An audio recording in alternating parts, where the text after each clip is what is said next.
vertical integration is dangerous to consumers because everything in our nation is based on a free market. Our nation is based on freedom. And when you allow all those things to be tied together, when you allow a corporation to take control of the entire food industry from cradle to grave, then you're reliant on that corporation. And I'm not sure that that's what Americans really want. We've seen corruption on a grand scale, a corporation like Enron. We know that can happen. Common sense tells us it can happen again. Common sense tells us it's happened even before Enron. We've all seen examples of that. It can be mismanagement. It can just be greed that works against consumers. But everything that I was taught in agriculture, everything that I learned in agriculture was diversification. Diversification.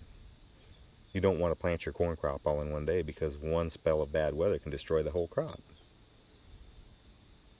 You don't want to grow just one crop because if you lose that crop, then all your eggs are in that basket. You don't want one corporation to control, one or two corporations, or even three, to control food production for the entire nation. Because if one thing goes wrong with those corporations, you lose the whole food supply. And it's something that took years and years and years to build. Our food distribution network in this country is amazing.